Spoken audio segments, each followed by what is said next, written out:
बिस्मिल्लाहिर्रहमानिर्रहीम यानी शुरू करता हूँ उस खुदा का नाम लेकर जो बड़ा मेहरबान है, निहायत रहम वाला है। परंतु मुसलमान धर्म के भाई बहन तो जानते नहीं कि वो बड़ा मेहरबान निहायत रहम वाला अल्लाह कौन है, खुदा कौन है, सुप्रीम गॉड कौन है। ये जानकारी भी आज स्वयं उस रहमान अल्लाह ने स्वयं ही आकर देनी पड़ी, संत रूप में, दरवेश रूप में, सतगुरु रूप में।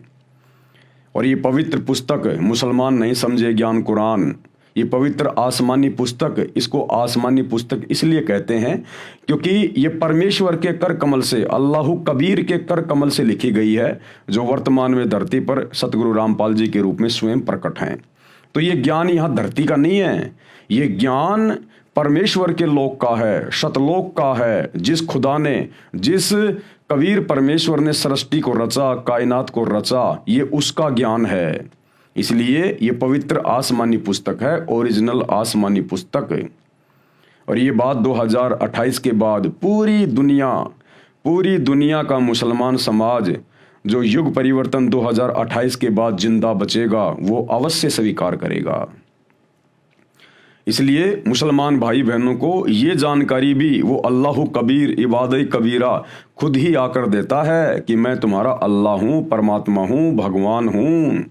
और तुम यहाँ इस डुप्लीकेट अल्लाह को अल्लाह मान के, ये शैतान है, शैतान जो तुम्हें धोखा देके बैठा है। आज वर्तमान का पूरे विश्व का मुस्लिम समाज जिसे अपना खुदा मानता है, अल्लाह मानता है कि भाई उसने हज़रत मोहम्मद जी के ऊपर अपने फरिश्ते जब्राइल के माध्यम से या स्वयं जो कुरान शरीफ की आयतें नाजिल की थी वो हमारा खुदा है, अल्लाह है। नहीं, यही तो सबसे बड़ी भूल है। वो शैतान है, शैतान काल। ये पूरी हकीकत आपको उस समय समझ में आएगी जब आप सतगुरु रामपाल जी के प्रवचन सुनना शुरू करेंगे, उनके द्वारा बताई गई सृष्टि रचना को सुनेंगे, यूट्यूब पर उनके सत्संग देखेंगे और इस पुस्तक को अंत तक देख लेंगे। जितने भी वीडियो इसके ऊपर बनाए जा रहे हैं बिल्कुल क्लियर हो जाएगा, आप लोगों की शंकाओं का समाधान हो जाएगा, अंधेरा आंखों के आगे से हट जाएगा। परमेश्वर को लेकर, अल्लाहु कबीर को लेकर पूरा मुसलमान समाज इसी धोखे में है शैतान की प्रेरणा से कि अल्लाह तो धरती पे नहीं आता, अल्लाह मनुष्य शरीर में नहीं आता, अल्लाह खाता पीता नहीं है, अल्लाह तो बेचून है, अल्लाह दिखाई नहीं देता। अरे फिर वो अल्लाह ही क्या जो ना दिखाई देता, ना खाता, ना पीता, फिर वो है क्या, करता क्या? फिर वो जिसको किसी ने देखा ही नहीं, फिर ये दावा कैसे करते हो कि वो अल्लाह है? तो भैया अल्लाह साकार है, आप और हमारे जैसा है।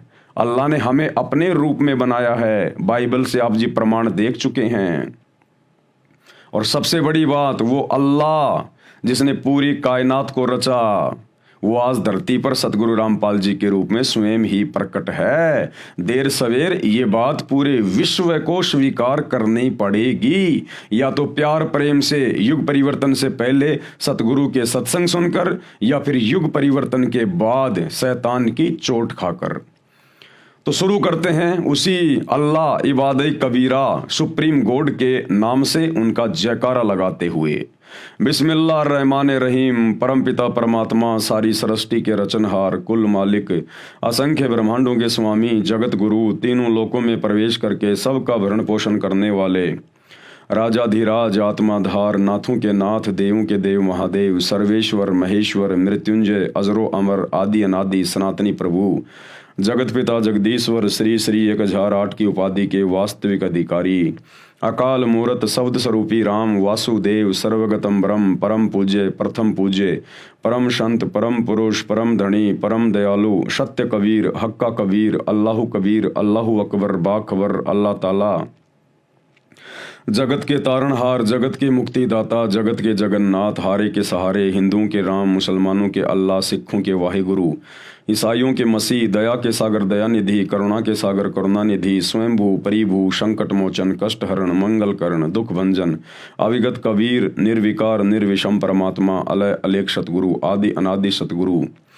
असली मर्यादा पुरुषोत्तम, असली राम, असली कृष्ण, असली घनश्याम, असली मुरारी, राजाओं के राजा, महाराजाओं के महाराजा, शहंशाहों के शहंशाह, सम्राटों के सम्राट, भगवानों के भगवान, अल्लाहों के अल्लाह, प्रभुओं के प्रभु, मसीहाओं के मसीह, सच्चे वाहे गुरु, बाबाओं के बाबा, पीरों के पीर, सेठों के सेठ, जगत सेठ, सावड़सा सेठ, सर्वगुण संपन्न, अनंत कोटि कलाओं के स्वामी, अनंत कोटि ब्रह्मांडों के नायक, योगियों में महायोगी, ध्यानियों में महाध्यानी, सिद्धों में परम सिद्ध, ज्ञानियों में तत्व ज्ञानी, ब्रह्म ज्ञानी, महाज्ञानी, परम ज्ञानी, सर्वश्रेष्ठ ज्ञानी, विज्ञानी, युवा कबीर, समृद्ध कबीर, असंवाद, अमित ओझा, सच्चे रहनुमा, करीम अल्लाह, सुभान अल्लाह, दुनिया के अंतिम पैगंबर। 8 सितंबर 1951 से गांव धनाना, जिला सोनीपत, हरियाणा, भारतवर्ष की पावन भूमि पे प्रकट रियल कल की भगवान श्री नारायण साकार हरि, श्री बाबा साहेब, नूर अनंत परमात्मा, सच्चे दरवेश, सच्चे मुर्शिद, संत श्रोमणी सतगुरु रामपाल जी परमेश्वर जी के चरण कमल में लाइव वीडियो देख रहे देश विदेश से आप और हम सभी भाई बहनों का अनंत कोटि दंडवत प्रणाम। तो भाई और बहनों, ये पवित्र पुस्तक जो परम पूज्य परमेश्वर इबादत कबीरा सतगुरु रामपाल जी ने धरती पे प्रकट होकर लिखी है, पूरे विश्व के मुसलमान समाज के लिए, उनको सच्चे खुदा और सच्ची इबादत की जानकारी देने के लिए। यदि आपने अभी तक इस पुस्तक पर बन चुके पहले के 6 वीडियो नहीं देखे हैं तो आपको ज़रूर देखने चाहिए। उनमें बहुत सारी ऐसी बातें हैं जो बातें आपके मुल्ला मौलवियों ने आपको कभी भी नहीं बताई होंगी। तो उन वीडियो को देखे बिना आप जी आगे की वीडियो नहीं समझ पाएंगे। तो आज के वीडियो में गुरुदेव भगवान हमें कुरान में आगे बढ़ाने से पहले कुछ एक महत्वपूर्ण बातों की जानकारी दे रहे हैं कि अल्लाह के विषय में मुसलमान धर्म के मुल्ला मौलवियों ने, मुफ्तियों ने आम मुस्लिम समाज को जिस प्रकार से तत्व ज्ञान के अभाव में, सच्चे खुदा उसकी सच्ची इबादत की जानकारी के अभाव में जिस प्रकार आम मुस्लिम समाज को भ्रमित कर दिया गया है, धर्म के ठेकेदारों के द्वारा, मुल्ला मौलवियों के द्वारा, कबीर परमेश्वर को लेकर, अल्लाह कबीर को लेकर, उसकी भक्ति को लेकर, आज उन सभी गलत धारणाओं का प्रमाणों के साथ में आप ही के धर्म की पवित्र पुस्तकें दिखा दिखा के, आयतें बता बता के खंडन किया जाएगा। और समझदार को संकेत ही काफी होता है। और जब तक शंकाओं का समाधान नहीं होगा तब तक आप भक्ति नहीं कर पाओगे। और सूक्ष्म वेद 5वें वेद में कहा गया है कि मां मुंडू उस संत की जिससे संशय ना जाए, कि धिक्कार है उस संत को, उस धर्म गुरु को जो समाज की शंकाओं का समाधान ना कर सके। कहते मां मुंडू उस संत की जिससे संशय ना जाए, काल खात है थोड़े बहुत, शंका सब जग को खाए। ये काल तो रोजाना 1 लाख ही खाता है, लेकिन ये शंका ये पूरी दुनिया को खाए बैठी है, किसी को सही भक्ति नहीं करने दे रही है। तो भाई और बहनों, आगे बढ़ते हैं आज इस पवित्र पुस्तक में। पवित्र पुस्तक मुसलमान नहीं समझे ज्ञान कुरान, और इस पुस्तक का आज ये 7वें नंबर का वीडियो है।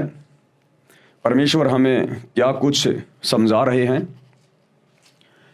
पवित्र ग्रंथ कुरान में प्रवेश से पहले, यानी हम कुरान शरीफ में आगे बढ़ें, आप लोगों को बहुत सारे प्रमाण और सबूत दिखाएं एकमात्र सुप्रीम गॉड के विषय में, उसकी सच्ची इबादत के विषय में। उससे पहले बहुत सारी बातें जो धर्म गुरुओं के द्वारा समाज में फैला रखी हैं, जो उनकी अपनी मनमानी बातें हैं, आज उनका खंडन किया जाएगा। पवित्र ग्रंथ कुरान में प्रवेश से पहले पाक ग्रंथ कुरान को समझने के लिए कुछ मुख्य बातें हैं जिनका ध्यान रखना अनिवार्य है। नंबर 1, कुरान मजीद का ज्ञान नाजिल करने वाले खुदा ने, यानी शैतान ने, कुरान शरीफ या कुरान मजीद का ज्ञान हजरत मोहम्मद जी पर नाजिल किया था। शैतान ने, हिंदू धर्म में जिसको काल कहते हैं, उसने अपने नबी ए करीम मोहम्मद वसल्लम को सृष्टि की उत्पत्ति करने वाले अल्लाह के विषय में संपूर्ण जानकारी नहीं दी, क्योंकि शैतान को स्वयं नहीं पता उस कबीर अल्लाह के विषय में, उसकी सच्ची इबादत के विषय में। तो भला अपने नबी हजरत मोहम्मद को वो शैतान, वो काल कहाँ से पूरी जानकारी उपलब्ध करवा देता। और जब नबी हजरत मोहम्मद को सृष्टि की उत्पत्ति के विषय में पूरी जानकारी नहीं है, तो भला कुरान शरीफ और कुरान मजीद में पूरी जानकारी कहाँ से मिल जाएगी, और कहाँ मुसलमान धर्म के मौलानाओं और आम मुस्लिम भाई बहनों के पास में होगी। इसका प्रमाण है सूर फुरकानी 25 आयत नंबर 59 में लिखा है कि हे मोहम्मद, अल्लाह ने सारी कायनात को 6 दिन में उत्पन्न किया, फिर आसमान में तख्त सिंहासन पर जा बैठा। उसकी खबर यानी संपूर्ण जानकारी किसी बाखबर यानी जानकार यानी तत्वदर्शी संत से पूछो। मुसलमान भाई जिसे अपना अल्लाह कहते हैं, खुदा कहते हैं, शैतान, अगर उसके पास में संपूर्ण जानकारी होती उस सुप्रीम गॉड के विषय में, पूरी सृष्टि की रचना के विषय में, सच्ची इबादत के विषय में, मोक्ष के विषय में, तो सूरत फुरकानी 25 आयत नंबर 59 में वो ये बिल्कुल भी ना कहता अपने नबी हजरत मोहम्मद को कि जिस अल्लाह ने 6 दिन में आसमान और ज़मीन के बीच में जो भी कुछ था उसको रचा और 7वें दिन तख्त यानी सिंहासन पे जा विराजा, उसकी खबर किसी बाखबर से जा पूछो। अगर उस डुप्लीकेट अल्लाह उस शैतान को पता होता तो वो किसी बाखबर से जाकर पूछने की बात नहीं कहता, नीचे एक आयत और लिख देता कि वो सुप्रीम गॉड, वो अल्लाह कबीर कहाँ रहता है, क्या करता है, कैसे मिलता है और क्या उसकी इबादत की प्रक्रिया है। लेकिन इस डुप्लीकेट अल्लाह को भी नहीं पता, इस शैतान को भी नहीं पता, इसीलिए तो कह रहा किसी बाखबर से जाके पूछो, वो बताएगा। इसका मतलब ना तो कंप्लीट ज्ञान मोक्ष का और कबीर परमेश्वर का, रियल खुदा का, ना तो हजरत मोहम्मद जी के पास है और ना ही कुरान शरीफ में, कुरान मस्जिद में है, और ना मुसलमान भाइयों के डुप्लीकेट अल्लाह के पास में है। फिर बेचारे आम मुस्लिम भाई बहनों के पास में ये ज्ञान कहाँ से आएगा। तो भाई और बहनों, वो बाखबर जिसके विषय में कहा जा रहा है कि उससे जाकर पूछो पूरी जानकारी अल्लाह के विषय में, उसकी सच्ची इबादत के विषय में, वो बाखबर वर्तमान में धरती पर सतगुरु रामपाल जी के रूप में प्रकट है। पूरे विश्व के मुसलमानों का सौभाग्य है अगर अपना आत्म कल्याण करवा सकते हैं तो। उसी बाखबर को गीता जी में तत्वदर्शी संत की संज्ञा दी गई है, अध्याय 4 श्लोक नंबर 34 में। ये वही खुदा है डुप्लीकेट जिसने गीता जी का भी ज्ञान दिया है। हिंदू धर्म में इसको काल कहते हैं। इसने अर्जुन से कहा श्री कृष्ण जी के शरीर में प्रेतवश प्रवेश करके गीता जी का ज्ञान बोलते समय कि अगर तुझे उस परम सनातन धाम की प्राप्ति करनी है जहाँ जाने के बाद भगत कभी लौटकर इस संसार में नहीं आता, जन्म और मरण में नहीं आता, उसके लिए तू किसी तत्वदर्शी संत की खोज कर। वो तत्वदर्शी संत तुझे बताएगा कि पूर्ण मोक्ष कैसे होगा। तो इस शैतान को, इस काल को कंप्लीट जानकारी नहीं है अध्यात्म के विषय में, पूर्ण परमात्मा के विषय में। नंबर 2, सूर अस-सूरा 42 आयत नंबर 1 और 2 में कोड वर्ड यानी जो मुक्ति के मंत्र हैं, जो मोक्ष के मंत्र हैं, जिनको जपने से मुक्ति होगी, चाहे हिंदू हो चाहे मुसलमान हो, पूरे विश्व का मानव जब तक उन 3 मंत्रों को प्राप्त नहीं करेगा जो मुसलमान धर्म की पवित्र पुस्तक में लिखे हुए हैं। कहाँ? सूर अस-सूरा 42 आयत नंबर 1 और 2 में, लेकिन वो कोड वर्ड में हैं, सांकेतिक शब्द हैं। उनका ज्ञान किसी मुसलमान को नहीं है। जो अहम है यानी बहुत ही महत्वपूर्ण है। आयत नंबर 1 में क्या लिखा है? हा मीम। इन 2 शब्दों का विश्व के किसी भी मुसलमान के पास कोई जवाब नहीं है। हा और मीम का मतलब क्या होता है ये भी सतगुरु रामपाल जी ने ही समझाया है, जो पिछले वीडियो में आप जी को बता दिया गया है। और ऐन सीन काफ ये हैं वो 3 मंत्र, लेकिन ये कोड वर्ड में हैं, ये सांकेतिक हैं। ऐन सीन काफ ये जपने के मंत्र नहीं है। सतगुरु रामपाल जी बताएंगे कि ऐन क्या मंत्र है, इसके पर्दे के पीछे कौन सा कोड वर्ड है, सीन क्या है और काफ क्या है। वो 3 मंत्र क्या हैं जिनके जपने से पूर्ण मुक्ति होगी, मोक्ष होगा, जन्म मरण का रोग समाप्त होगा, नरक में जाने से बच सकते हो, 84 में गधे कुत्ते सूअर बनने से बच सकते हो। यही 3 मंत्र गीता जी अध्याय 17 श्लोक नंबर 23 में लिखे हुए हैं। ओम तत् सत, क्योंकि दोनों ग्रंथों का ज्ञान देने वाला डुप्लीकेट अल्लाह वही है, शैतान। तो ना हिंदुओं को पता कि ओम तत्सत का क्या मतलब है, और ना विश्व के किसी मुसलमान और मौलानाओं को पता कि ऐन सीन काफ क्या है। और मुसलमान धर्म के अनुवादकों ने तो यहां तक लिख दिया कि इन आयतों का अर्थ तो अल्लाह ही जानता है। तो भाई वो अल्लाह आज धरती पे आ चुका है और उस अल्लाह ने इन तीनों का भेद खोल दिया है। उस अल्लाह ने पूरी जानकारी निकाल के रख दी है, नींबू की तरह निचोड़ के रख दिया। मुसलमान धर्म की पुस्तकों को जो सार ज्ञान था वो निकाल के दे दिया है, और कई हजारों की संख्या में मुसलमान भाई बहन सतगुरु रामपाल जी से उपदेश लेकर अपनी आत्मा का कल्याण करवा रहे हैं, और ये 3 मंत्र ऐन सीन काफ इसका जाप कर रहे हैं। जो जाप करने का नाम है, नाम के जाप बिन जीव का कल्याण नहीं हो सकता। नंबर 3, नबी मोहम्मद जी को कुरान ज्ञान देने वाला खुदा प्रत्यक्ष नहीं मिला। यानी हजरत मोहम्मद को जिसने कुरान शरीफ का ज्ञान दिया था वो उनको प्रत्यक्ष आके नहीं मिला।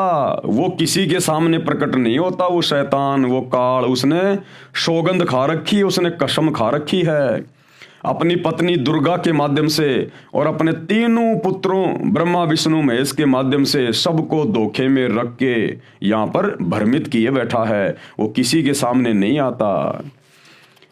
पर्दे के पीछे से नमाज आदि करने का हुक्म हुआ था। अगर वो परमात्मा था, खुदा था, तो खुदा का तो चेहरा देखने से खुशी होगी, उसको मिलना चाहिए था।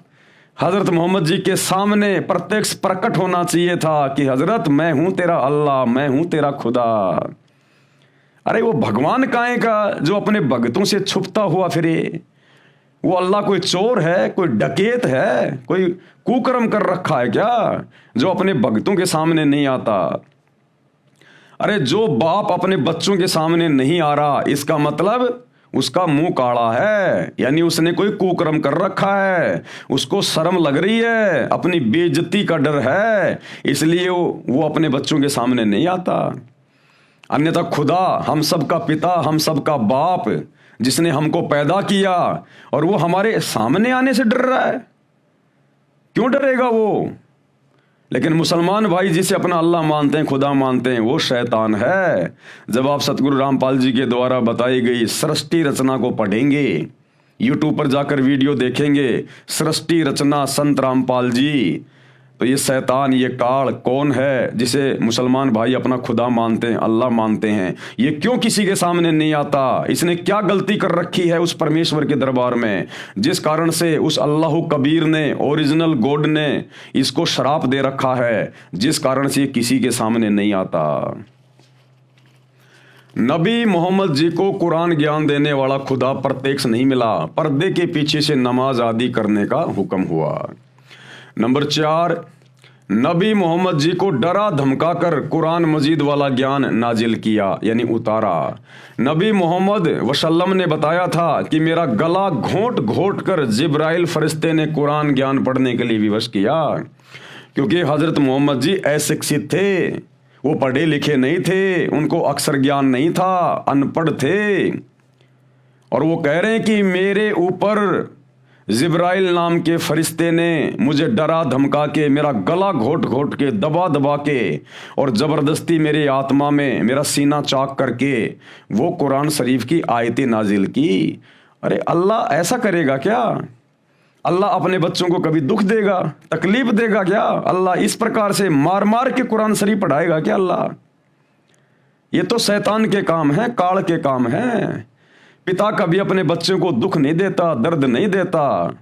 अरे वो खुदा, उसके पास तो असंख्य सिद्धियां हैं, वो तो 1 सेकंड में अपने नबी का दिमाग चेंज कर दे, अनपढ़ को पढ़ा के रख दे, डरा धमका के, सीना चाक करके, अंदर आयतें डालना, फरिश्तों के माध्यम से डराना धमकाना। बेचारे हजरत मोहम्मद जी के पसीने छूट जाते थे, थर थर कांपा करता था डर के मारे जब उसके ऊपर आयतें नाजिल होती थी। तो वो ज्ञान ले रहा था, अज्ञान ले रहा था। क्या अल्लाह इतना भी समर्थ नहीं है जो प्यार प्रेम से किसी के अंदर अपना ज्ञान समाहित कर सके? अरे आदरणीय गरीबदास जी महाराज जी की जीवनी पढ़ना, गांव छुड़ानी, जिला झज्जर हरियाणा वाले की। यही कबीर परमात्मा अल्लाह कबीर जिंदा बाबा के रूप में 350 साल पहले गांव छुड़ाने में उनको आकर मिले और उनकी आत्मा को निकाल कर अपने शतलोक में लेकर गए, सचखंड में लेकर गए, 7वें आसमान पर उनको सारे ब्रह्मांड दिखाए, ब्रह्मा विष्णु महेश दिखाया, काल दिखाया, ये शैतान दिखाया, दुर्गा दिखाई, इनके लोक दिखाए, अपने सचखंड में लेके गए, वहाँ का वो सुंदर शहर दिखाया, वो नगर दिखाया, वहाँ के सुख दिखाए, ठाट बाट दिखाए कि बच्चों तुम पहले यहाँ रहा करते थे, तुम सब नीचे जो काल के शैतान के जाल में फंसे हुए हो ना, तुम यहाँ मेरे पास में रहा करते थे। और गरीबदास जी का परमेश्वर ने ज्ञान योग खोल दिया, उनको डराया नहीं, उनको धमकाया नहीं, उनका सीना चाक नहीं किया, गरीबदास जी के पसीने नहीं आए, उनकी जीवनी पढ़ना। परमेश्वर ने अपना आशीर्वाद दे दिया, अल्लाह कबीर ने उनका ज्ञान योग खोल दिया, उनकी दिव्य दृष्टि खोल दी। वो ज्ञान, वो घटनाएं लाखों साल करोड़ों साल पहले की और आगे की गरीबदास जी की आंखों के सामने यों की यों चित्रित हो रही हैं। और गरीबदास जी ने 24,000 वाणियों से युक्त और विश्व की सभी भाषाओं के शब्दों से युक्त अमर ग्रंथ सदग्रंथ साहिब की रचना की। ये होता है ज्ञान देना अल्लाह के द्वारा। और एक हजरत मोहम्मद को ज्ञान दिया गया, आयतें नाजिल की गई, डराया, धमकाया, गला घोटा गया, पसीने छूट गए, बेचारे की बुखार चढ़ जाता था। तो वो शैतान था, वो शैतान काल, अल्लाह नहीं था। आप लोगों को विश्वास के लिए कहीं किसी के मन में शंका ना रह जाए कि भाई सतगुरु रामपाल जी अपनी पुस्तक में यूं ही लिख रहे हैं हमको भ्रमित करने के लिए, क्योंकि चाहे हिंदू हो चाहे मुसलमान हो, ये मुल्ला मौलवी किसी को सच्चाई बताते नहीं तो फिर इनका धार्मिक धंधा खत्म हो जाएगा, इनकी रोजी रोटी पे संकट आ जाएगा। और आम मुस्लिम, आम हिंदू बेचारा इन ग्रंथों को कभी पढ़ता नहीं, कभी सच्चाई से वो परिचित नहीं हुआ। तो भाइयों और बहनों, सच्चाई अब खुदा आके बता रहा स्वयं धरती पे, सतगुरु रामपाल जी। और अपनी आंखों से देख लो, ये जीवनी हजरत मोहम्मद जी की है सल्लल्लाहु अलैहि वसल्लम। ये सतगुरु रामपाल जी ने नहीं लिखी है, ये सैकड़ों वर्षों से आप मुसलमान भाई लिख रहे हैं, आप लोग इसको पढ़ रहे हैं। और किसने लिखी है देख लो, मोहम्मद इनायतुल्लाह शुबानी इसके लेखक हैं। जीवनी हजरत मोहम्मद सल्लल्लाहु अलैहि वसल्लम, मोहम्मद इनायतुल्लाह शुबानी, अनुवाद नसीम गाजी फलाही। ये टेलीफोन नंबर है जहाँ से हम लोग खरीद के लाए थे, Madina Islamic book depot centre 273 Ramganj Bazaar Jaipur, ये उनके मोबाइल नंबर हैं। कहीं आप सोचो कि पवन दास ने अपने घर से बना दी होगी। मरकजी मकतबा इस्लामी पब्लिशर्स नई दिल्ली 110025। ये सारे सब कुछ इनके कॉपीराइट वगैरह, ईमेल वगैरह, कहाँ से छपी है, क्या एड्रेस है, ये सारा सब कुछ लिखा हुआ है ताकि किसी को कोई शंका ना हो। और इस पुस्तक में जब हम आगे बढ़ेंगे, पेज नंबर 70 पे, पेज नंबर 70 पे जब आप बढ़ोगे, 70, 71, 72, ये 3 पेज इसके पढ़ के देख लेना। जिस समय हजरत मोहम्मद जी के ऊपर शैतान के द्वारा, उस डुप्लीकेट अल्लाह के द्वारा आयतें नाजिल की गई थी जब्राइल फरिश्ते के माध्यम से, तो क्या हालत हो गई थी बेचारे की हजरत मोहम्मद की। मन में तरह तरह के विचार गूंजने लगते, आपको अपने बारे में शक होने लगता, कहीं मैं मानसिक रोगी तो नहीं। बेचारी की ये हालत हो गई थी, डर के मारे हजरत मोहम्मद सोच रहा है कि कहीं मैं पागल तो नहीं हो गया, कहीं मैं मानसिक रोगी तो नहीं हो गया। अरे भगवान अगर, खुदा अगर किसी को मिलेगा और अपना ज्ञान देगा, आयतें उतारेगा, तो ऐसी हालत हुआ करती है क्या भगत की, जैसी बेचारे हजरत मोहम्मद की हो गई। इतना मानसिक संतुलन खो बैठा, डिस्टर्ब हो गया पागलों की तरह। उसकी जीवनी में लिखा जा रहा है, क्या कह रहे हैं, मन में तरह तरह के विचार गूंजने लगते, आपको अपने बारे में शक होने लगता, कहीं मैं मानसिक रोगी तो नहीं, कहीं मुझ पर भूत प्रेतों का कोई असर तो नहीं है। अरे भूत प्रेतों का ही तो असर था। ये शैतान, मुसलमान जिसे अपना अल्लाह समझते हैं, ये भूतों का सरदार ही तो है, ये प्रेतों का सरदार ही तो है शैतान। कहीं भूत प्रेतों का कोई असर तो नहीं। आपने अपनी बीवी खदीजा को सारा हाल सुनाया, दिल पर जो बीत रही थी वह भी बताया। खदीजा ने सारी बातें ध्यान से सुनी, फिर आपको ढारस बधाई, आपको हिम्मत दी। और क्या बोली? मेरे जीवन साथी आप फिक्र ना करें, आप जैसे सज्जन पर शैतान कैसे काबू पा सकता है? अरे उसने तो पा लिया। फिर जब रमजान आया तो आप सलल यानी हजरत मोहम्मद जी पहले की तरह फिर गुफा में चले गए, हर चीज से कटकर चिंतन मनन और इबादत में लग गए। इबादत करता किसकी बेचारा, इबादत करने को थी नहीं उसके पास में। किसी समय घर वाले भी आ जाते, वे आपको देखकर अपनी आंखें ठंडी करते और कुछ खाना पानी रख जाते। यानी गुफा में जाके, हीरा की गुफा में जाके और समाधि लगा के बैठ जाया करता था, क्योंकि ये अच्छी आत्मा थी, ये शंकर जी के लोक से आई हुई आत्मा थी। हजरत मोहम्मद जी शंकर जी के गण थे, तो इनको भक्ति करने की वो तड़फ थी, लेकिन मार्ग इनको मिल नहीं रहा था। हर चीज से कटकर चिंतन मनन और इबादत में लग गए। किसी समय घर वाले भी आ जाते, वे आपको देखकर अपनी आंखें ठंडी करते और कुछ खाना पानी रख जाते। बेचारे घर वाले आ जाते और देख जाते कि हाँ भाई भगत जी ठीक ठाक बैठे हैं, कोई दिक्कत ताकत नहीं है इनको फिलहाल, तो घर वाले भी थोड़ा सब्र करते। गरीब और जरूरतमंद भी आते रहते, आप उनकी भी मदद करते। इसी तरह रमजान के कुछ दिन बीत गए। एक दिन आप सलल गुफा में आराम कर रहे थे, सुबह का सुहाना समय था। अचानक एक फरिश्ता दिखाई दिया। अब वो जबरील आ गया, शैतान के द्वारा भेजा गया फरिश्ता। अचानक एक फरिश्ता दिखाई दिया, बहुत ही खूबसूरत और हसीन फरिश्ता, हाथ में हसीन रेशम का एक टुकड़ा भी था। बोला पढ़ो। अब वो जिब्राइल नाम का फरिश्ता आया और हजरत मोहम्मद को बोला पढ़ इसको। अब हजरत मोहम्मद बेचारा अनपढ़, क्या पढ़े भाई? वो बोला साहब मुझे तो पढ़ना नहीं आता। तो उस फरिश्ते ने हजरत मोहम्मद को डराया, धमकाया, उसका गला दबाया और जबरदस्ती उसका सीना चाक करके वो आयतें उसके अंदर डाली। आप सलल घबरा गए और फरमाया मुझे पढ़ना नहीं आता। आप सलल को ऐसा महसूस हुआ जैसे वह शरीर को भींच रहा है, जैसे प्रेत शरीर को भींचता है ना, ऐसे जबरदस्ती करता है, जैसे वह शरीर को भींच रहा है। फिर छोड़ दिया और कहा पढ़ो। फरमाया मुझे पढ़ना नहीं आता। अब बेचारा हजरत मोहम्मद बोला भाई साहब मुझे पढ़ना नहीं आता, जबरदस्ती क्या पढ़ूं मैं? फिर आप सलल को महसूस हुआ जैसे वह शरीर को भींच रहा है, फिर छोड़ दिया और कहा पढ़ो। आप सलल को अंदेशा हुआ कि वह फिर शरीर और भींचेगा और इस बार और जोर से भींचेगा। अब हजरत मोहम्मद जी बेचारे डर गए पूरी तरह से कि 2 बार तो इसने मेरे को भींच लिया, जान निकलने वाली हो गई, अब की बार भी ये मुझे भींचेगा। इसी प्रकार से डर गया बेचारा और बोला क्या पढ़ूं? हजरत मोहम्मद जी बोले क्या पढ़ूं भाई? फरिश्ता बोला पढ़ो अपने रब के नाम से जिसने पैदा किया इंसान को खून की फुटकी से। पढ़ो तुम्हारा मेहरबान रब ही है जिसने कलम से सिखाया इंसान को वह कुछ सिखाया जो उसे मालूम ना था। फरिश्ते के बताने पर आप सलल ने यानी हजरत मोहम्मद ने पढ़ा, पढ़ते ही याद हो गया। यानी फरिश्ते की शक्ति से हजरत मोहम्मद ने पढ़ा तो पढ़ते ही याद हो गया, चित्त पर अंकित हो गया, यानी दिमाग में बिल्कुल याद हो गया। फिर फरिश्ता चला गया। आप सलल उठ खड़े हुए, भय से दिल बैठा जा रहा था। मुसलमान भाइयों ध्यान से पढ़ो। अरे अगर अल्लाह मिलेगा या अल्लाह का भेजा हुआ कोई फरिश्ता आएगा तो वो डराएगा नहीं, धमकाएगा नहीं। अरे हम इबादत क्यों करते हैं, भक्ति क्यों करते हैं? अल्लाह की प्राप्ति के लिए, अल्लाह को देखने के लिए, अल्लाह के लोक में जाने के लिए।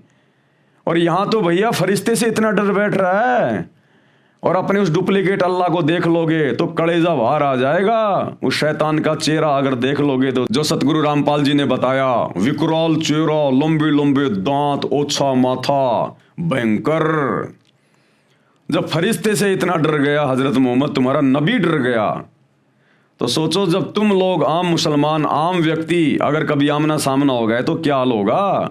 तुम क्या इबादत कर रहे हो? क्या भगवान अपने बंदे के ऊपर इस प्रकार से आयतें नाजिल करता है क्या? ये शैतान का काम है। भय से दिल बैठा जा रहा था, घबराहट से चेहरा उतरा हुआ था। आप सहमी सहमी निगाहों से गुफा में हर तरफ देखने लगे, डर के मारे देखने लगे मोहम्मद जी कहीं है या गया, है या गया। भयभीत हो गया बेचारा, घबराहट से चेहरा उतरा हुआ था। आप सहमी सहमी निगाहों से गुफा में हर तरफ देखने लगे। हैरानी और घबराहट की हालात थी। दिल ही दिल में सोचने लगे। अब मन ही मन में क्या सोचने लगे हजरत मोहम्मद जी, अभी मुझे किसने बातें की हैं, कौन मुझे पढ़ा कर गया है। अरे अगर वो करीम अल्लाह, सुभान अल्लाह, रहमान अल्लाह अगर आता तो प्यार प्रेम से आता, उसके सामने बैठता, मीठी मीठी बातें करता और अपना आशीर्वाद दे के हजरत मोहम्मद के अंदर पूरा का पूरा ज्ञान डाल देता। तोते की तरह बोलने लग जाता, तोते की तरह। जब आप सतगुरु रामपाल जी के सत्संग सुनना शुरू करेंगे तो आपको पता चलेगा ये कबीर परमेश्वर, कबीर अल्लाह जब 650 साल पहले बनारस के काशी में आए थे, 120 साल तक लीला करके सहशरीर अपने सतलोक गए थे। तो एक समय बनारस के तोताद्री शहर में पंडितों का भंडारा था। वहां पर कबीर परमेश्वर ने, इस कबीर भगवान ने, सुप्रीम गॉड ने एक भैंसे को जो कि घास चर रहा था, उस भैंसे को इशारा किया कि भैंसाराम इधर आ, क्योंकि वहां पर पंडितों का भंडारा चल रहा था। और कबीर जी उस समय जुलाहा जाति में आए हुए थे, लीला कर रहे थे और उनके मुंह बोले गुरु थे पंडित रामानंद जी। तो ब्राह्मणों को पता था कि पंडित रामानंद जी आएंगे तो वो कबीर भी आएगा, और कबीर नीची जाति का है, ब्राह्मणों के भंडारे में अगर वो भोजन करने गया तो हमारी तो बेइज्जती हो जाएगी। तो पंडितों ने एक तरीका खोजा कि उस कबीर को दूर करने का एक ही तरीका है। कबीर है जुलाहा, अनपढ़ है, उसको वेदों का पता नहीं, तो हम एक शर्त रखेंगे कि भैया ब्राह्मणों के भंडारे में जो भोजन करेगा वो चारों वेदों के एक एक श्लोक सुनाएगा। तो कबीर को तो आते नहीं श्लोक, वो पंडित ऐसा सोच रहे थे और हमारी ये बला टल जाएगी, कबीर दूसरे भंडारे में जाके भंडारा कर लेगा। तो जैसे कबीर जी भंडारे में जाने लगे, पंडितों ने रोक दिया, बोला जी 4 वेदों के एक एक श्लोक सुनाओ। तो कबीर जी ने, अल्लाह कबीर ने, इस समर्थ भगवान ने, मुसलमानों ध्यान देना, क्या होता है ज्ञान देना, क्या होता है दिव्य दृष्टि खोलना, क्या होता है आयतें नाजिल करना। इस कबीर अल्लाह ने, सुप्रीम गॉड ने, एक भैंसाराम घास चर रहा था, केवल हाथ का इशारा किया था, भैंसाराम इधर आना। उनको तो हाथ का इशारा करने की भी जरूरत नहीं थी, लेकिन वो तो उन पंडितों को दिखाने के लिए परमेश्वर ने कहा भैंसाराम इधर आ। तुरंत वो भैंसाराम, वो भैंसा तुरंत आ गया और खड़ा हो गया अपने परमेश्वर के सामने। और कबीर जी ने कहा कि भैंसाराम, इन पंडितों को चारों वेदों के एक एक श्लोक सुना दे।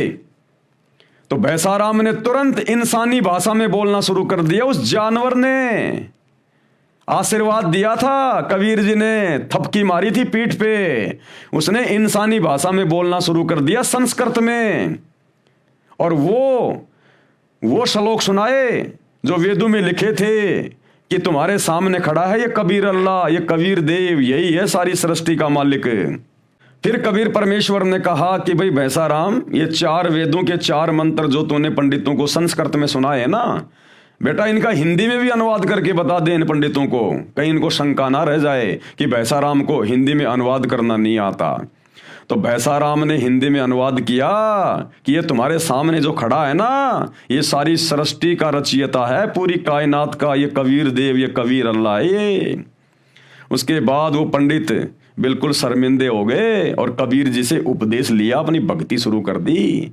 अरे तो वो कबीर भगवान, वो सुप्रीम गॉड, वो ओरिजिनल अल्लाह जब एक जानवर को, एक भैंसे को आशीर्वाद दे के संस्कृत बुलवा सकता है इतनी आसानी से, तो बताओ फिर हजरत मोहम्मद जी को यदि वही अल्लाह, सुप्रीम गॉड, अल्लाह कबीर यदि आयतें नाजिल कर रहा था या अपने फरिश्ते के माध्यम से करवा रहा था, तो उस अल्लाह ने भैया अपने बंदों को डराने की, धमकाने की, भयभीत करने की जरूरत नहीं है।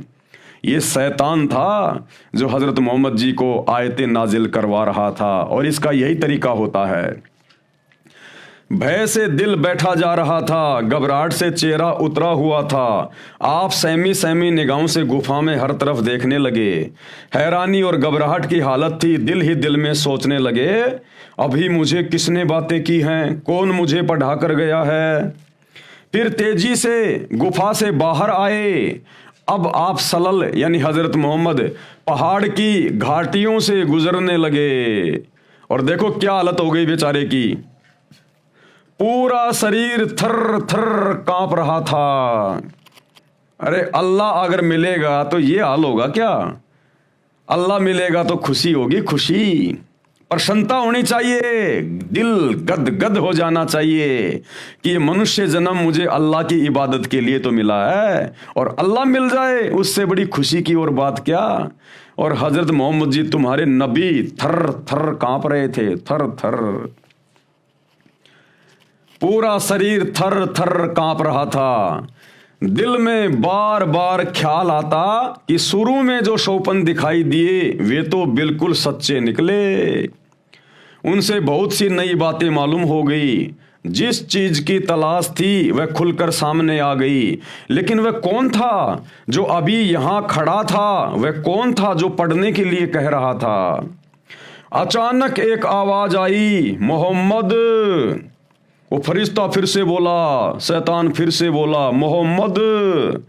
आप सलल चौंक पड़े, घबरा कर सिर ऊपर उठाया, देखा तो वही फरिश्ता आदमी की सूरत में खड़ा था। वह पुकार कर कह रहा था, मोहम्मद तुम अल्लाह के रसूल हो और मैं जिब्रील हूं। अब वो अल्लाह कौन था? वो शैतान था, शैतान। पेज नंबर 71 ध्यान से पढ़िए। आप सलल की घबराहट और बढ़ी। अरे बताओ, अरे ये बात मालूम होने के बाद कि तुम अल्लाह के रसूल हो, ये तो खुशी होनी चाहिए। आज पूरा मुसलमान समाज ये कहकर कि हमारे नबी हजरत मोहम्मद अल्लाह के रसूल थे, पैगंबर थे, बड़ी खुशी खुशी बातें बोलते हैं। तुम्हारा पैगंबर तो ये बातें सुन के डर गया था, वो तो घबरा गया था बेचारा, पसीने से थर थर हो रहा था, डर के मारे रोंगटे खड़े हो गए। बताओ, रोंगटे भी खड़े हो गए हजरत मोहम्मद के, इतना डर गया। भय से कदम रुक गए, कभी दाई तरफ देखते कभी बाई तरफ कि ये सूरत आंखों से ओझल हो। हजरत मोहम्मद सोच रहा था कि ये सूरत मेरी आंखों से दूर हट जाए। और बताओ, भगवान को या भगवान के किसी फरिश्ते को ये कहा जाता है कि मेरी आंखों से दूर हो जा, मैं डर रहा हूं, मैं तो मर जाऊंगा, बस दूर हो जा मेरी आंखों से।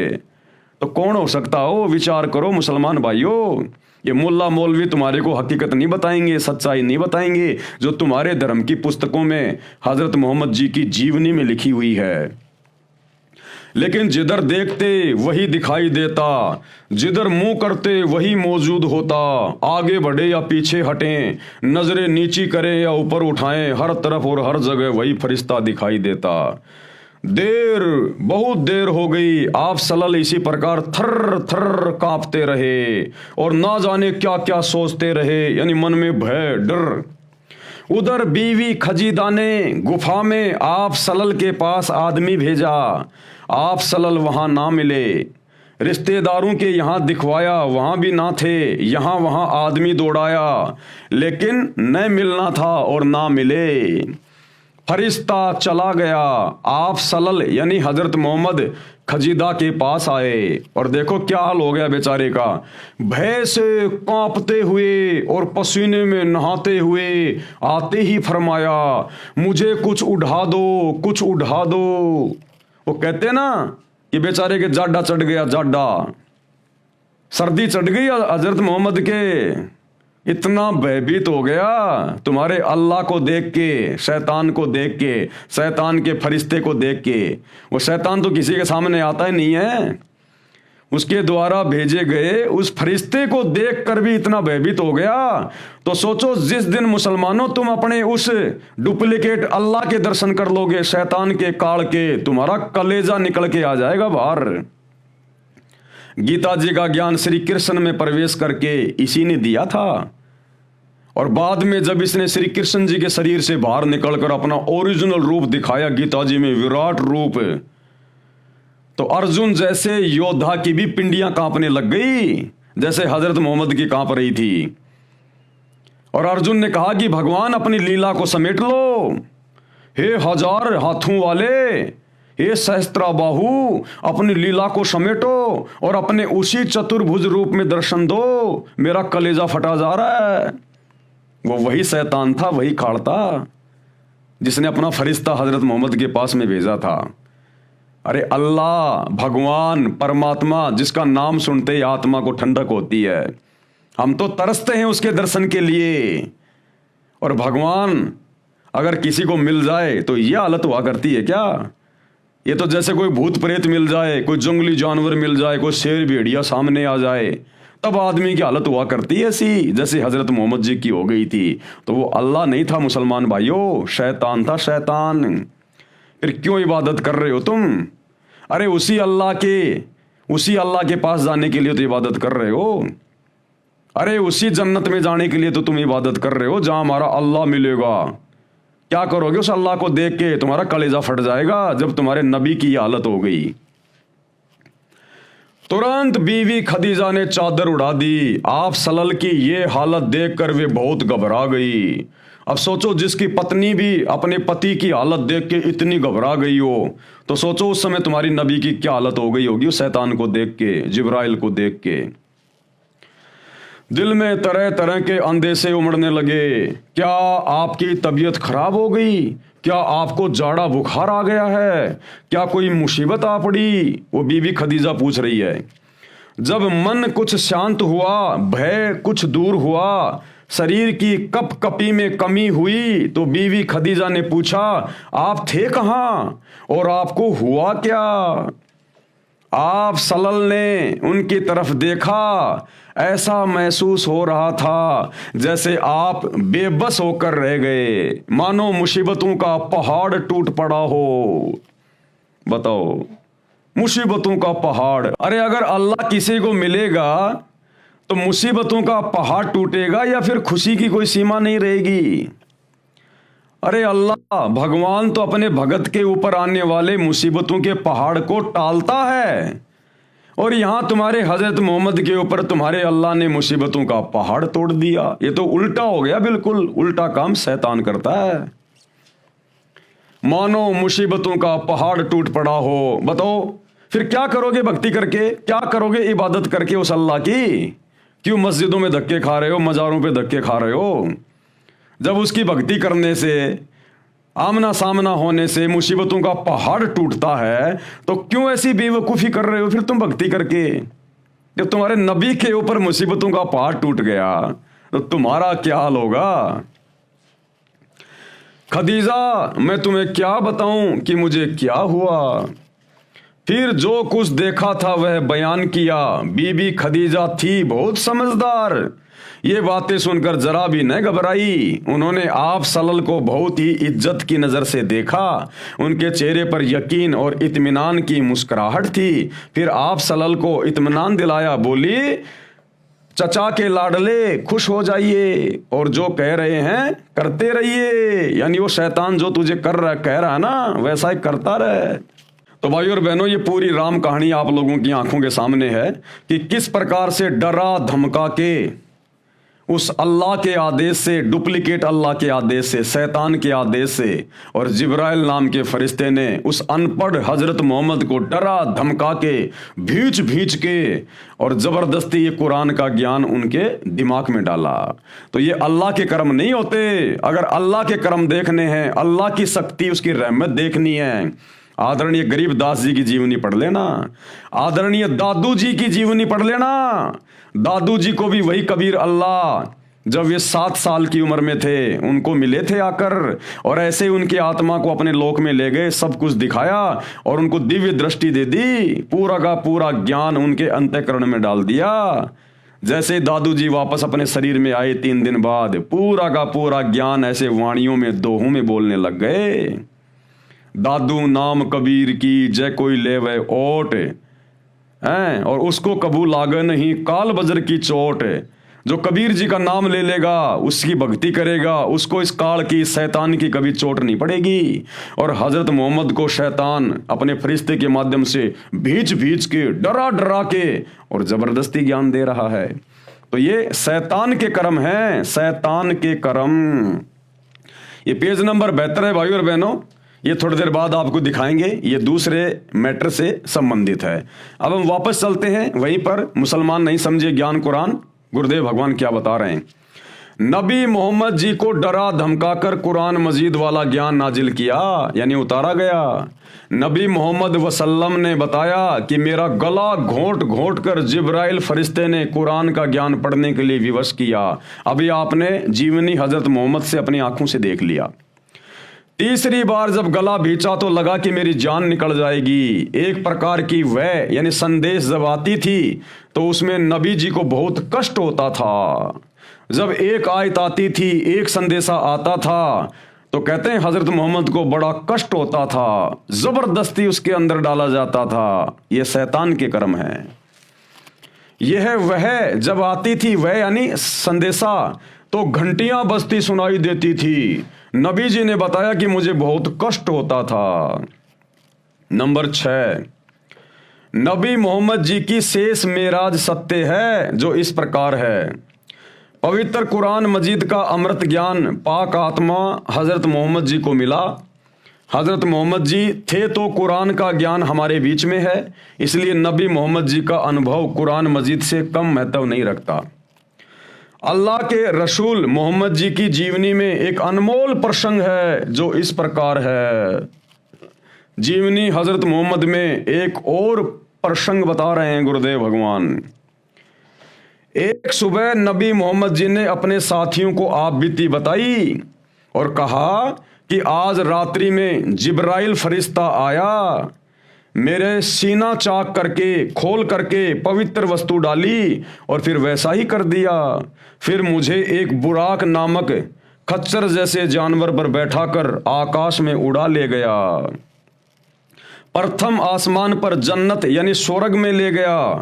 वहां एक आदमी जन्नत तथा जहन्नुम के बीच में बैठा था। फिर क्या देखा हजरत मोहम्मद ने? वहां एक आदमी नरक और स्वर्ग यानी जन्नत और जहन्नुम के बीच में बैठा हुआ था और कभी बाईं तरफ देख के रोता था तो कभी दाईं तरफ देख के खुश हो रहा था। जब हजरत मोहम्मद ने उस जिब्राइल से पूछा कि ये व्यक्ति कौन है, ये बाईं तरफ देख रहा है नरक की तरफ, जहन्नुम की तरफ, तो ये रोता है, दुखी हो रहा है, और दाईं तरफ जब ये जन्नत की तरफ देख रहा है, स्वर्ग की तरफ देख रहा है, तो ये खुश हो रहा है। तो जिब्राइल ने कहा, ये तुम इंसानों का बाप हजरत आदम है, हजरत आदम। इधर बाईं तरफ जहन्नुम में इसकी वो संतान है जो इसकी बात नहीं माना करती थी, भक्ति नहीं किया करती थी। तो जब उनको नरक में पड़ा हुआ देख रहा है, दुख उठाते हुए देख रहा है, चीखते चिल्लाते देखता है, तो ये रो रहा है, दुखी हो रहा है। और इधर राइट साइड में दाईं तरफ जन्नत में, स्वर्ग में अपनी अच्छी आत्माओं को देखता है जो सुख भोग रही हैं, तो ये खुश होता है। तो किसको देखा वहां पर? हजरत आदम को। यानी भाइयों और बहनों, अल्लाह कबीर ये पुस्तक लिख के सारी बातें बता रहे हैं और तुम्हारे ही पवित्र ग्रंथों में से पूरी सच्चाई बता रहे हैं। मुसलमान भाई बहन अपने मुल्ला मौलवियों के कहने से जिस अज्ञान को अपने जहन में बैठा के घूम रहे हैं ना कि भैया कयामत के दिन सभी आत्माओं को जो इन कब्रों में दबाए हुए हैं, इन सब को बाहर निकाला जाएगा और जिसने जैसे भी अच्छे और बुरे कर्म किए हैं उस आधार से फिर उनको जहन्नुम में या जन्नत में भेजा जाएगा। अरे अभी तो कयामत आई भी नहीं और तुम्हारे हजरत आदम ऊपर बैठे, वो कब निकल के चले गए कब्र से? अभी तो कयामत आई भी नहीं भाई, फिर वो कैसे चले गए ऊपर? और खुद तुम्हारे हजरत मोहम्मद जी कह रहे हैं, अपनी आंखों से देख के आए हैं। तो मुसलमान समाज के भाइयों, तुम किसकी बात को ज्यादा सत्य मानोगे? अपने मुल्ला मौलवियों की बातों को या अपने नबी हजरत की बातों को? तुम्हारे मुल्ला मौलवी कहते हैं कि हमारे जितने भी पैगंबर हैं, जितने भी मुसलमान हैं जो कब्रों में दबे पड़े हैं, जब कयामत का दिन आएगा सबको निकाला जाएगा। जिसने अच्छे कर्म किए हैं वो जन्नत में जाएगा और जिसने बुरे कर्म किए हैं वो जहन्नुम में जाएगा। उधर बाई तरफ जहन्नुम में, नरक में हजरत आदम की बद संतान दुख भोग रही हैं, नरक में पड़ी हुई है। और दाई साइड में, राइट साइड में, जन्नत में उसकी अच्छी संतानें सुख भोग रही हैं। तो तुम्हारा तो बाबा आदम भी कब्र से बाहर निकलकर ऊपर बैठा है, अभी कयामत तो आई नहीं, कैसे चला गया? और बाबा आदम की अच्छी संतानें और बुरी संतानें वो भी ऊपर बैठी हुई हैं, वो कब निकल के चली गई कब्रों से? अभी कयामत का तो दिन आया ही नहीं। खुद तुम्हारे नबी कह रहे हैं, अपनी आंखों से देखा हुआ हाल बयान कर रहे हैं। तो मुसलमानों तुम किसकी मानोगे, इन मुल्ला मौलवियों की या फिर अपने नबी की? तो भाई और बहनों विचार कर लेना इन बातों पे। ये मनमाना आचरण है जो तुम लोगों को मुल्ला मौलवियों के द्वारा पढ़ा दिया गया है। परमात्मा धरती पे आए हुए हैं संत रामपाल जी के रूप में, बेड़ा पार करवा लो, कुछ भी लेना देना नहीं है। क्या कह रहे हैं ध्यान से पढ़ लीजिएगा। प्रथम आसमान पर जन्नत यानी स्वर्ग में ले गया। वहां एक आदमी जन्नत तथा जहन्नुम के बीच में बैठा था। जन्नत स्वर्ग की ओर मुख करता था तो खिलखिलाकर हंसता था, तब जहन्नुम नरक की ओर देखता था तो फूट फूट कर रोने लगता था। मैंने यानी नबी मोहम्मद जी ने जिब्राइल फरिश्ते से पूछा कि हे जिब्राइल, ये आदमी कौन है तथा ये दाईं ओर मुख करता है तो खिलखिलाकर हंसता है तथा बाईं ओर देखता है तो रोने लगता है, कारण क्या है? जिब्राइल फरिश्ते ने बताया कि ये सब आदमियों का पिता आदम जी है। भाई और बहनों क्या बताया? ये सब इंसानों का पिता आदम जी है।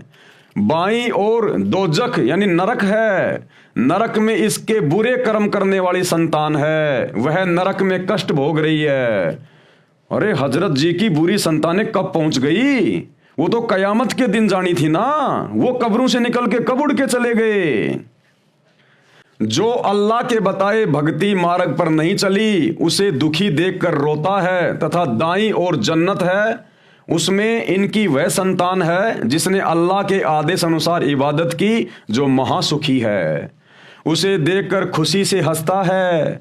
हजरत मोहम्मद जी ने आगे बताया कि जब मैं जिब्राइल के साथ बाबा आदम के निकट गया तो उन्होंने कहा कि आओ नेक नबी, नेक बेटे, ये कहकर मुझे सीने से लगाया।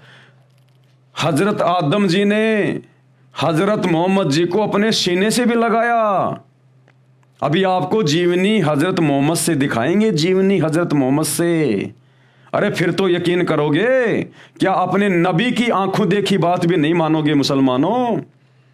फिर तुम काहे सच्चे खुदा की सच्ची इबादत कर रहे हो, जो अपने नबी की बात नहीं मान रहा और इन मुल्ला मौलवियों की झूठी बातों के ऊपर पूरा ध्यान लगा के बैठे हो? देखिएगा ये का ये प्रकरण ऐसा का ऐसा। वही पवित्र पुस्तक जीवनी हजरत मोहम्मद जो अभी आपको दिखाई गई थी, ये जीवनी हजरत मोहम्मद, इसका पेज नंबर 72, इस पर क्या लिखा हुआ है आपकी आंखों के सामने है।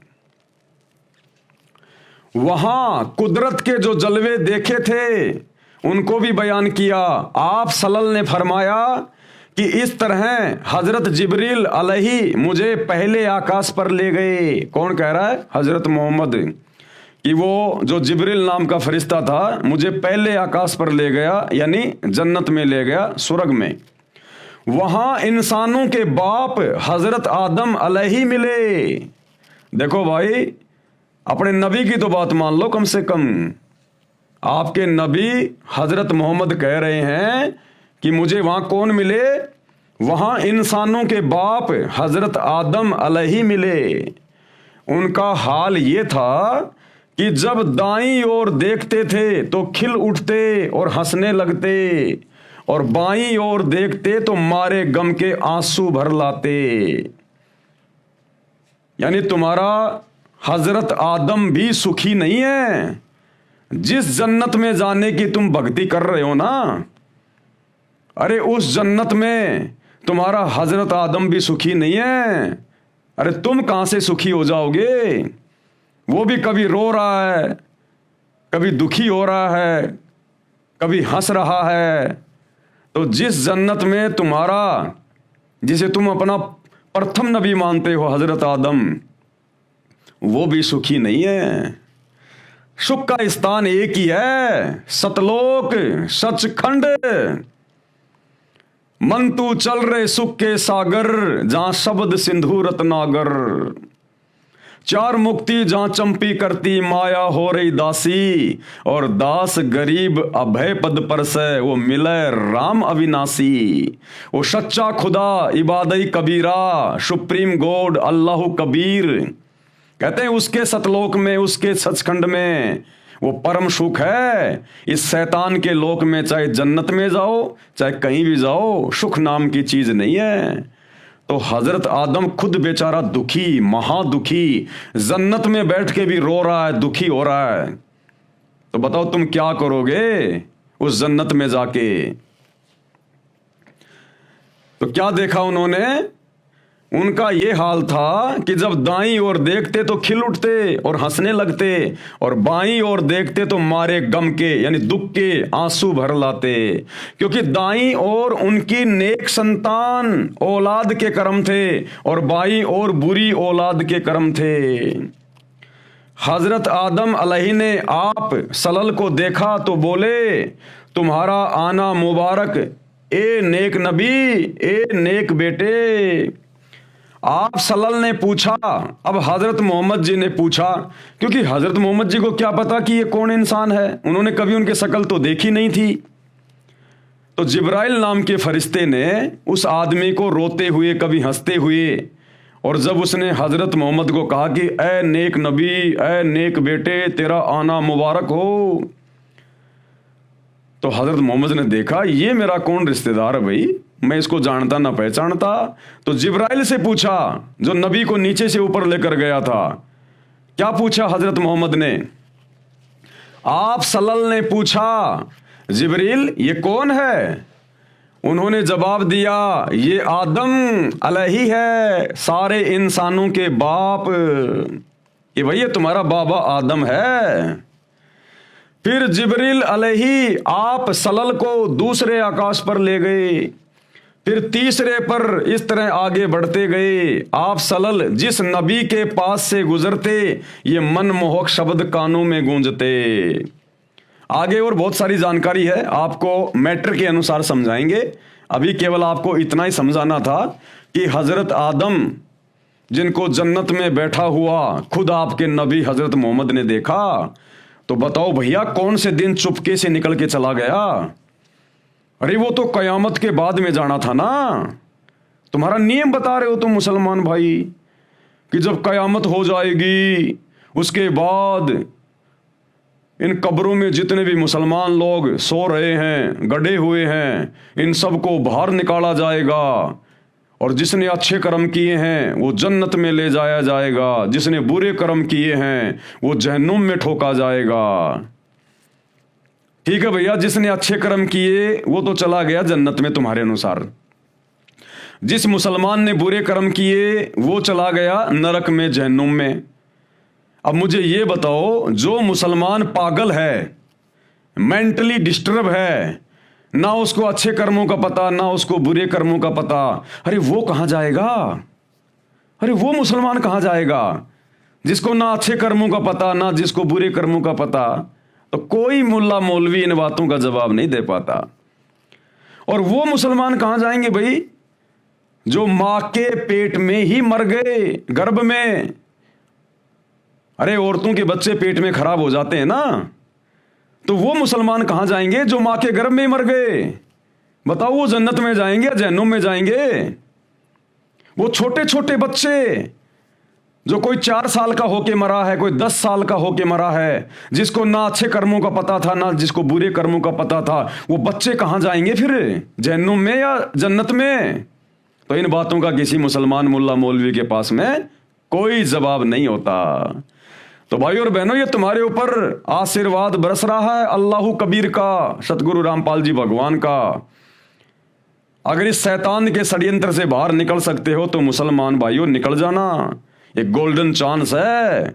अल्लाह किसे कहते हैं, एक बार सतगुरु रामपाल जी से उपदेश लेके पहले उनका ज्ञान समझो, सत्संग सुनो घर बैठे मोबाइल पर, और फिर एक बार उनसे उपदेश लेकर भक्ति करके देखो, तुम्हारे को वो अकल्पनीय सुख मिलेंगे जिन सुखों की कल्पना कभी हजरत आदम ने भी की थी लेकिन मिले नहीं। हजरत मोहम्मद को भी वो सुख नहीं मिले, वो ऐसो आराम नहीं मिला, वो शांति नहीं मिली तुम्हारे नबी को भी, जो तुम यहां सतगुरु रामपाल जी की भक्ति करके उठा सकते हो, क्योंकि ये सुप्रीम गॉड है, इबादत ही कबीरा धरती पे प्रकट है। हजरत मोहम्मद जी ने आगे बताया कि जब मैं जिब्राइल के साथ बाबा आदम के निकट गया तो उन्होंने कहा कि आओ नेक नबी, नेक बेटे, ये कहकर मुझे सीने से लगाया। अभी आपने उनकी जीवनी में भी देख लिया और कौम की उन्नति करने का आशीर्वाद दिया। फिर जिब्राइल फरिश्ता मुझे आगे जन्नत में ऐसे स्थान पर दूसरे आसमान पर ले गया जहां पर नबियों की जमात बैठी थी। अब लो जी, तुम्हारे सारे नबी तो ऊपर बैठे हैं। अरे भैया, ये सारे नबियों की जमात बैठी हुई थी वहां पर, हजरत मोहम्मद जी ने अपनी आंखों से देखा।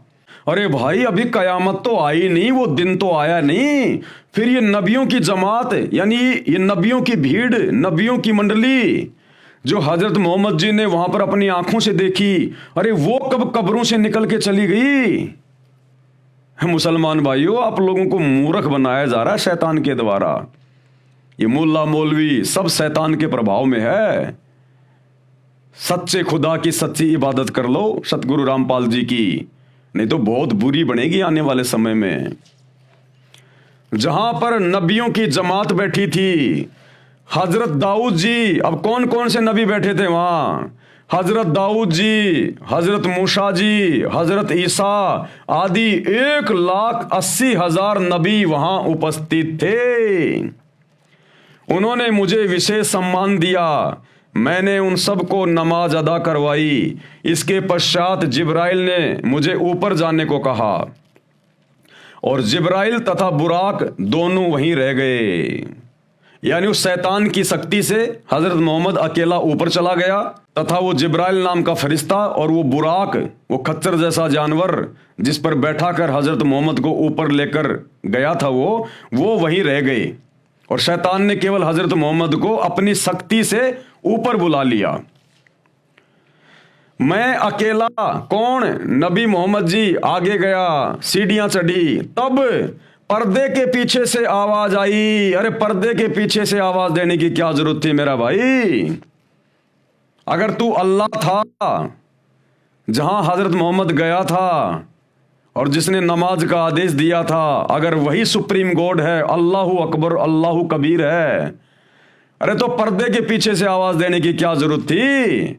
सामने आके बोलता ना, सामने आता, अपने नबी से मिलता, अपने नबी को प्यार करता, प्रेम करता, बढ़िया बढ़िया खाना खिलाता और जो भी कोई देनी थी, नमाज, बंग, रोजा, जो भी कोई ज्ञान देना था अपने नबी को देता। आप आदरणीय गरीबदास जी की जीवनी पढ़िए, आदरणीय धर्मदास जी की जीवनी पढ़िए, आदरणीय सिख धर्म के प्रवर्तक श्री नानक जी की जीवनी पढ़िए, दादू पंथ के प्रवर्तक आदरणीय दादू जी की जीवनी पढ़िए, संत गीसा दास जी की जीवनी पढ़िए। इन सभी को परमात्मा अपने सतलोक में लेकर गया, धरती पर आकर संत रूप में, और सतलोक में उनको वहां सिंहासन पर बैठा हुआ दिखाया अपने आप को आमने सामने, बीच में कोई पर्दा नहीं, तेजोमय शरीर, नर रूप, चमचमाता चेहरा, नूरी शरीर, एक रोमकूप में यानी एक बाल में 1 करोड़ चंद्रमा, 1 करोड़ सूरज, इससे भी ज्यादा रोशनी, मनमोहक रोशनी। उस अल्लाह ने, कबीर अल्लाह ने अपने दीदार दिए वहां, अपने ओरिजिनल रूप के दीदार सतलोक में सभी आत्माओं को, और उनको प्यार दिया, उनको प्रेम दिया। सभी की आत्माएं अपने अल्लाह को देख के गदगद हो गई। तो हजरत मोहम्मद को अपनी शक्ति से फिर जिसने ऊपर लिया ना, और जो पर्दे के पीछे से आवाज लगा रहा है, वो शैतान है, शैतान काल।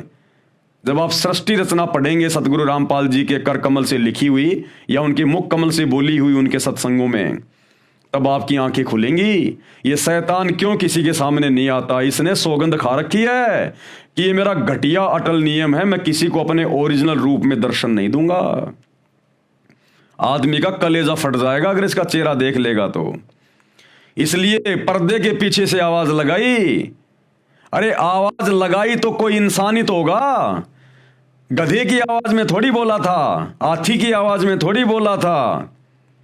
हजरत मोहम्मद केवल इंसानों की तो भाषा समझता था, गधे की भाषा थोड़ी समझता था। तो हजरत मोहम्मद को जो आवाज दी पर्दे के पीछे से वो इंसान की तो आवाज थी, तो इंसान जैसा है ना वो, लेकिन वो सामने नहीं आता, उसका घटिया अटल नियम है, गीता जी में साफ साफ लिखा हुआ है। मैं अकेला यानी नबी मोहम्मद जी आगे गया, सीढ़ियां चढ़ी, तब पर्दे के पीछे से आवाज आई कि 50 नमाज प्रतिदिन करो तथा अपने अनुयायी से करवाओ, रोजा रखो यानी व्रत करो, अजान यानी बंग लगाओ, जाओ। मैं वापस आ गया। अब ये आदेश लेके हजरत मोहम्मद जी वापस आ गए। जिस स्थान पर सब नबियों की मंडली बैठी थी, मुझे देखकर मूसा जी आए। देखो तुम्हारे हजरत मूसा जी भी मिले हजरत मोहम्मद को, अपनी जीवनी में साफ साफ लिख रहे हैं, हजरत मूसा जी भी आए। अरे मूसा जी कब अपनी कब्र फोड़ के चले गए भाई, कयामत का दिन तो आया नहीं मुसलमानों। सवाल करो, जीवनी हजरत मोहम्मद को पढ़ के अपने मुल्ला मौलवियों से, जो तुम्हारे को शैतान के मुंह में ठोक रहे हैं उल्टी साधना करवा के, सवाल करो अपने मुल्ला मौलवियों से कि ये नबियों की जमात कौन से दिन पहुंच गई ऊपर, अभी तो कयामत का दिन आया ही नहीं। और अगर ये मुल्ला मौलवी तुम्हें भ्रमित करें कि नबी कभी भी जा सकता है, नबी कभी भी आ सकता है, नबियों के ऊपर कोई रोक टोक नहीं है, तो ठीक है भैया, चलो तुम्हारी बात बड़ी कर देते हैं कि नबियों के ऊपर कोई रोक टोक नहीं है। लेकिन वो हजरत आदम की वो बुरी संतानें, वो तो नबी नहीं थे, जो नरक में पड़े हुए थे, जहन्नुम में पड़े हुए थे। बाईं तरफ हजरत आदम उनको देख देख के रो रहा था कि इन नालायकों ने भक्ति क्यों नहीं करी, मेरी बातें क्यों नहीं मानी, ये नरक में कष्ट भोग रहे हैं। तो हजरत आदम की जो बुरी संतानें थी, जो नरक में दुख भोग रही थी, कष्ट भोग रही थी, अरे वो तो नबी नहीं थे, फिर वो कैसे पहुंच गए नरक में, जहन्नुम में। तो ये मुल्ला मौलवियों का पाखंड अब नहीं चलेगा। परमात्मा धरती पे आ गया, अल्लाह कबीर संत रामपाल जी के रूप में, सारे पत्ते खोल के रख दिए। अब जिसने अपना आत्म कल्याण कराना होगा वो तो भैया उनके सत्संग सुन के उनकी शरण में आ जाएगा, और बाकी जिसने शैतान का भोजन ही बनना है, गधा कुत्ता शोर बन के घूमना है, वो भैया करते रहो अपनी साधना। मैं वापस आ गया। जिस स्थान पर सब नबी मंडली बैठी थी, मुझे देखकर मूसा जी आए और पूछा कि अल्लाह ने क्या हुक्म फरमाया। मैंने हजरत मोहम्मद जी ने बताया कि मुझे तथा मेरी कौम को 50 समय नमाज करने का आदेश दिया है, तथा रोजा यानी व्रत तथा अजान यानी बंग लगाने को भी कहा है। तब मूसा जी ने कहा कि प्रतिदिन 50 वक्त नमाज कौम नहीं कर पाएगी, कि भैया दिन में 50 बार कौन नमाज करेगा, फिर खाएंगे क्या, कमाएंगे क्या, काम धंधा क्या करेंगे। वापस जाओ, थोड़ी बहुत कम करवा के लेके आओ, कुछ कम करवाओ, वापस जाओ, अर्ज करो। करते कराते अंत में 5 वक्त नमाज का हुक्म मिला कि भैया दिन में 5 बार तो करनी पड़ेगी। रोजा तथा अजान भी करना फरमाया, जो वर्तमान में किया जा रहा है। नबी मोहम्मद जी ने फिर बताया कि फिर जन्नत के नज़ारे दिखाने के लिए मुझे जिब्राइल फरिश्ता जन्नत में कई स्थानों पर ले गया, यानी स्वर्ग में घुमाने के लिए लेके गया। वहाँ की शोभा अनोखी है, यानी इस पृथ्वी लोक से वहाँ ज़्यादा सुख हैं। अनेकों नेक आत्माएं वहाँ निवास करती हैं। फिर जिब्राइल ने मुझे बुराक पर बैठाकर वापस ज़मीन पर छोड़ दिया। तब ये सत्य घटना बताई। जन्नत व जहन्नुम में जो कुछ वर्तमान में है उसके चश्मदीद गवाह यानी आई विटनेस नबी मोहम्मद जी हैं। यानी सतगुरु रामपाल जी परमेश्वर समझा रहे हैं कि मुसलमान भाइयों, तुम्हारी आंखों के सामने है उस जन्नत में, उस स्वर्ग में हज़रत मोहम्मद जी ने अपनी आंखों से क्या क्या देखा। सारे नबियों को देखा, नबियों की जमात को देखा, हज़रत आदम से मिले, नबियों से मिले, हज़रत मूसा से मिले, हज़रत दाऊद से मिले, हज़रत ईसा से मिले, और हज़रत आदम की नेक संतानें भी वहाँ पर अपना कर्म भोग रही थी। मौलवी साहिबान तर्क देते हैं। अब ये मुल्ला मौलवी क्या बोलते हैं? भगत समाज को भ्रमित करने की दृष्टि से, अपने आधे अधूरे ज्ञान के आधार से मुल्ला मौलवी तर्क देते हैं कि बाबा आदम बाईं ओर बद संतान के कर्म देखकर रो रहे थे, दाईं ओर नेक संतान के कर्म देखकर हंस रहे थे। तो सतगुरु रामपाल जी कह रहे हैं कि उनकी संतान तो कब्रों में है। अरे मुल्ला मौलवियों, तुम्हारे अनुसार उनके संतानें तो अभी कब्रों में पड़ी हुई है। वो तो जब क़यामत का दिन आएगा कभी खरबों वर्षों बाद में, तब जाएंगी ऊपर। तो वहां कैसे पहुंच गई जिनको हजरत मोहम्मद जी अपनी आंखों से देख के आए हैं? ये जन्म और मरण का चक्कर, ये शैतान का अटल नियम है यहाँ का। ये जन्मना मरना, ये इसका अटल नियम है यहाँ का। जब तक आप सच्चे दरवेश, सच्चे सतगुरु अल्लाहु कबीर सतगुरु रामपाल जी की शरण में आकर उनकी भक्ति नहीं करेंगे, तब तक ये जन्म मरण का चक्कर नहीं मिटेगा, चाहे हिंदू हो चाहे मुसलमान हो। ये अल्लाहु कबीर ने नहीं बनाए हिंदू मुसलमान, ये शैतान का सारा जाल है, षड्यंत्र अपने भोजन के लिए।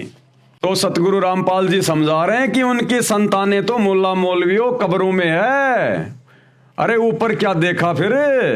हजरत आदम को दीवारों की तरफ देख कर रो रहे थे क्या? लेखक का वितरक यह है, लेखक यानी अल्लाहु कबीर सतगुरु रामपाल जी ये समझाना चाहते हैं कि आपके नियम के अनुसार तो हजरत आदम जी से हजरत ईसा जी तक को भी कब्रों में रहना चाहिए था। जो नबी मोहम्मद जी ने ऊपर जन्नत में देखे और बातें भी की, उनको नमाज भी पढ़ाई। आदम जी क्या अच्छे बुरे कर्म दीवारों पर देखकर हंस और रो रहे थे? अरे हजरत आदम जी जो बाईं ओर देखकर रो रहे थे, दाईं ओर देखकर हंस रहे थे, वो दीवारों को देख के रो और हंस रहे थे क्या? वहां उनकी अच्छी और बुरी संतानें तो पड़ी हुई थी। तो बुरी और अच्छी संतानें कैसे कब्रों से निकल के चली गई कयामत से पहले? ये तुम्हारी अपनी मनमानी थ्योरी है, तुम्हारे अपने धर्मशास्त्र तो मुल्ला मौलवियों की गलत थ्योरी को कैंसिल कर रहे हैं, कैंसिल। आदम जी क्या अच्छे बुरे कर्म दीवारों पर देखकर हंस और रो रहे थे? उनके दाईं ओर स्वर्ग था तथा बाईं ओर नरक था। उनके संतान भी जहन्नुम तथा जन्नत में थी, नरक और स्वर्ग में। अन्य प्रमाण और सबूत दे रहे हैं सतगुरु रामपाल जी। आसमान की यात्रा के बाद हजरत मोहम्मद से उसके चाचा ने पूछा कि तेरा दादा भी देखा? जब जिब्राइल फरिश्ता हजरत मोहम्मद जी को वापस जमीन पर छोड़कर चला गया, तब हजरत मोहम्मद जी के चाचा ने पूछा, जब हजरत मोहम्मद जी ने पूरी बात बताई ना, मैं ऐसे ऐसे ऊपर गया था, मैंने सब कुछ देखा है, सारे नबियों को देखा है, उनको मैंने नमाज पढ़ाई।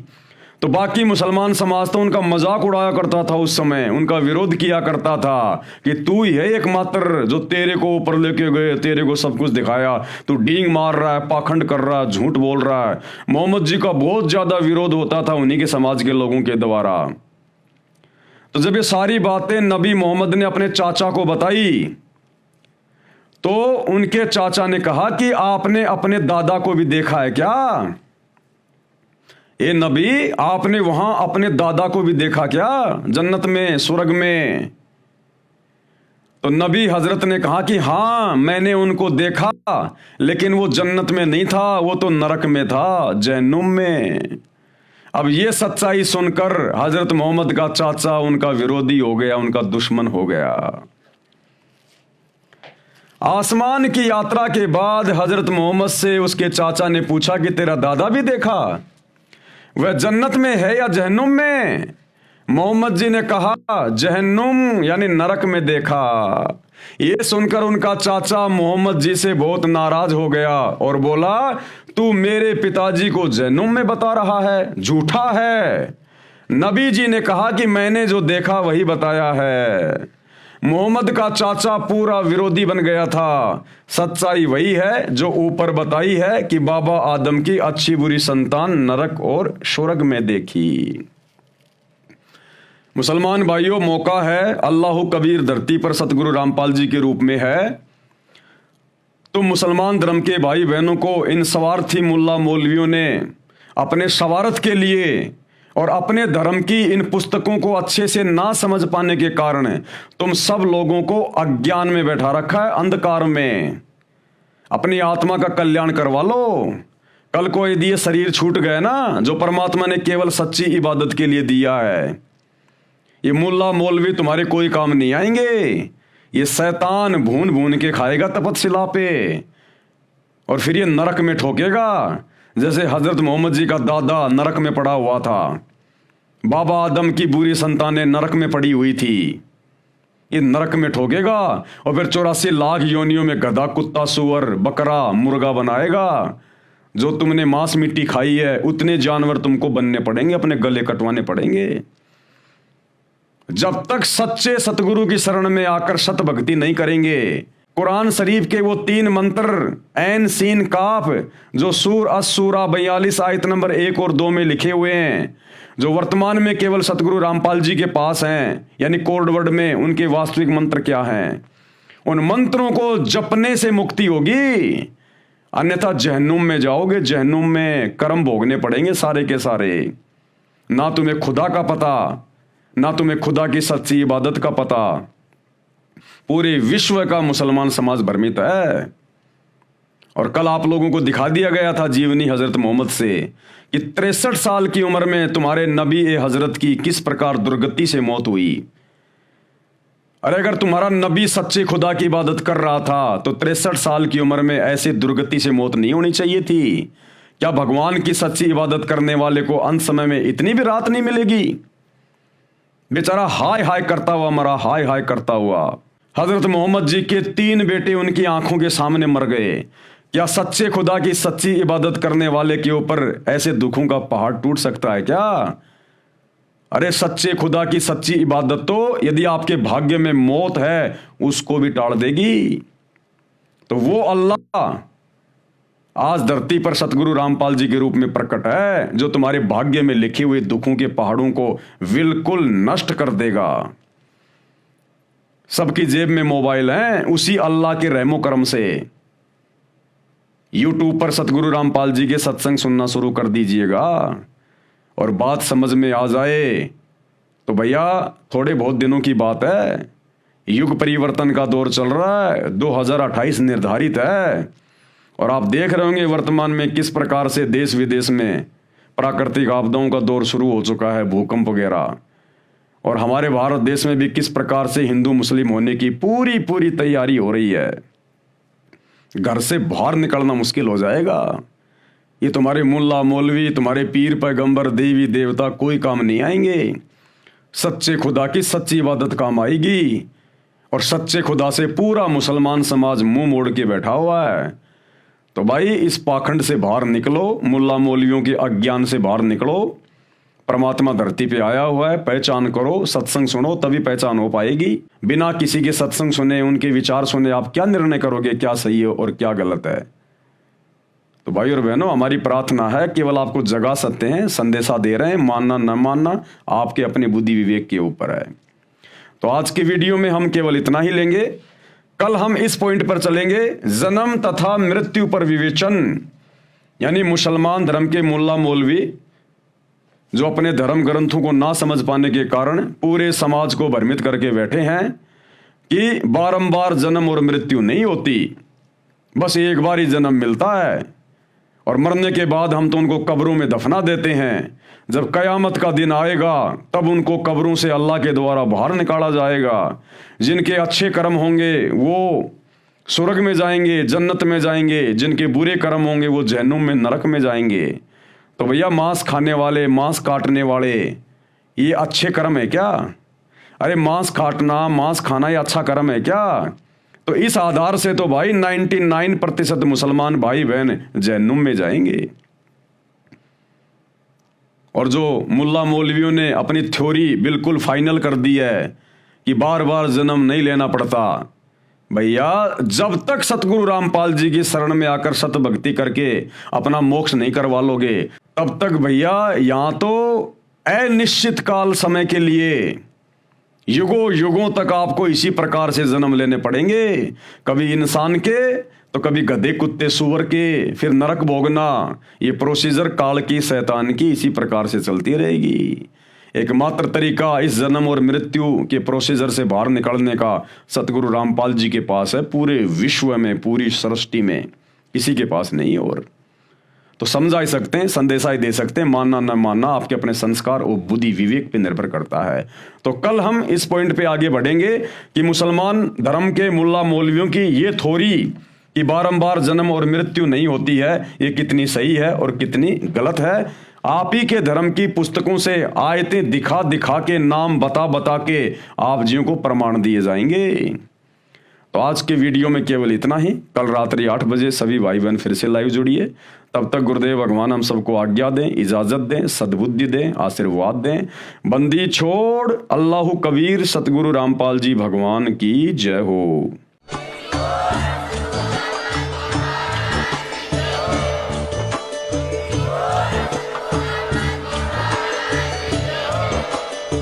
भाई जो गुरु बचन पे डट गे, कट गे फंद 84 के, कट गे फंद 84 के, कट गे फंद 84 के।